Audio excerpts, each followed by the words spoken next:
نحمده ونصلي على رسوله الكريم اما بعد فاعوذ باللہ من الشیطان الرجیم بسم اللہ الرحمن الرحیم۔ میرے عزیز محترم بھائی اور بزرگ اور دوستو، تکبر اللہ کو ناپسند ہے۔ تکبر اللہ کی چادر ہے، جو اس کو کھینچنے کی کوشش کرتا ہے اللہ اس کو ذلیل اور رسوا کر دیتے ہیں۔ ایک عورت تھی، لڑکی تھی، حسین و جمیل تھی، بہت خوبصورت تھی۔ حسن دینے والی ذات بھی اللہ کی ہے۔ جتنے خوبصورت ہیں یا بدصورت ہیں، یہ ساری اللہ کی مخلوق ہیں۔ حسن کا دینا بھی آزمائش ہے اور نہ دینا بھی آزمائش ہے۔ جس کو اللہ نے حسن نہیں دیا، اگر وہ صبر کرے گا، اللہ اس کو قیامت والے دن یوسف علیہ السلام والا حسن عطا فرمائیں گے۔ اس صبر کی وجہ سے اللہ اس کو ہمیشہ ہمیشہ کی جنت میں داخل فرمائیں گے۔ اور جو تکبر کرے گا، اللہ اس کو دنیا میں بھی ذلیل کریں گے، آخرت میں بھی ذلیل کریں گے۔ ایک لڑکی تھی، بہت حسین و جمیل تھی، اور اس کو اپنے حسن پر بڑا ناز تھا، اور والدین نے اس کو پڑھایا۔ حسن کے ساتھ ساتھ ذہین بھی کمال درجہ کی تھی، بہت ذہین اور فطین تھی، کتابیں دیکھتی تو یاد ہو جاتی۔ اللہ نے اس کو دماغ نہیں، کمپیوٹر دیا تھا، جو چیز دیکھ لیتی وہ یاد ہو جاتی۔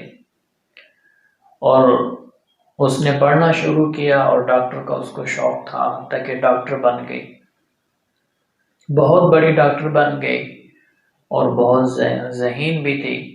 ایک تو حسین تھی، پھر ذہین تھی، پھر اوپر ڈاکٹر بھی بن گئی۔ تو جب وہ جوان ہوئی تو اس کے رشتے آتے تھے، اور وہ جو بھی رشتہ آتا اس پر وہ اعتراض کرتی، اور 100 اس میں نقص نکال لیتی، 100 عیب نکال لیتی۔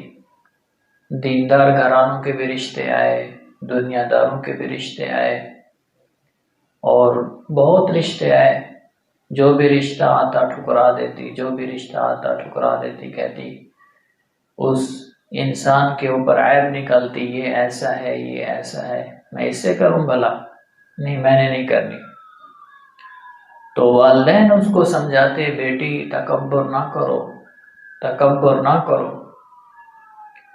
تو وہ نہیں مانتی تھی۔ اللہ کا کرنا ایسا ہوا، کوئی ایسی بات کی، اللہ کو ناپسند ہو گئی، اللہ نے آزمائش میں ڈال دیا۔ اللہ نے اس کے ہاتھوں کے اوپر یہ جو جلد ہے اس کو اللہ نے مردہ کر دیا، اور اس کے ہاتھ ایسے ہو گئے جیسے بوڑھیوں کے ہوتے ہیں۔ صرف اللہ نے ہاتھ کے آزمائش میں ڈالا، پورے جسم میں ڈالتے تو پھر کیا ہوتا۔ اور نوجوان تھی، لیکن اس کے ہاتھ بوڑھیوں کی طرح ہو گئے تھے۔ تو اوپر دستانے پہنتی، بہت علاج کرایا، علاج کر کر کے تھک گئے، علاج نہ ہو سکا۔ پھر جو بھی رشتے والی عورت آتی اور وہ دیکھتی اور اس کے ہاتھ دیکھتی، یہ تو بوڑھیوں والے ہاتھ ہیں، چہرہ تو جوانوں والا ہے اور ہاتھ تو بوڑھیوں والے ہیں، اور وہ انکار کر دیتی۔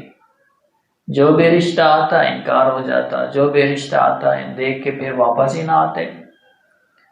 تو اسی طرح کر کر کر کے وہ تھک گئے۔ پھر وہ عورت، وہ لڑکی عمر زیادہ ہو گئی، پھر رونے لگ گئی، اور اللہ کے آگے پھر روتی تھی اور معافی مانگتی تھی، اور زار و قطار روایا کرتی تھی۔ تو اللہ نے ایسی آزمائش میں ڈالا۔ پھر ان کو والدین اس کو کہتے تھے، بیٹا دیکھو، ہم تجھے کہتے تھے کہ تکبر نہ کرو، تم تکبر کرتی تھی، آج دیکھو یہ حالت ہے تمہاری، کوئی رشتے والا آتا نہیں ہے، اگر کوئی آتا ہے تو ایک دفعہ دیکھتا ہے تو واپس دوبارہ نہیں آتا۔ تو میرے بھائیوں، میری بہنوں، تکبر سے بچ جاؤ، تکبر سے بچ جاؤ۔ یہ حسن بھی عارضی ہے، یہ چند دن کا ہے، پھر چلا جاتا ہے۔ کتنی بہنیں بیٹھی ہوئی ہیں رشتے نہیں کرتی اس تکبر کی وجہ سے کہ میں اتنی حسین ہوں، میں اس سے کیوں کروں، میں اس سے کروں گی جو مجھ سے زیادہ حسین ہوگا۔ اور کتنے حسین نوجوان لڑکے ہیں وہ بھی تکبر میں مبتلا ہے، ہم اس لڑکے سے کیوں کریں، یہ حسین نہیں ہے، میں تو اپنے سے زیادہ حسین لڑکی سے کروں گا۔ تو یہ حسن عارضی چیز ہے، اصل جو چیز ہے وہ دینداری ہے۔ حدیث شریف کے اندر آیا ہے کہ تم دینداری کو دیکھو، تم لڑکی اور لڑکے کے اندر دینداری کو دیکھو، ان کے اخلاق دیکھو، اگر وہ دیندار ہے، اچھے اخلاق والا ہے تو رشتہ کر لو۔ اللہ پاک ہمیں تکبر کرنے سے ہم سب کی حفاظت فرمائے۔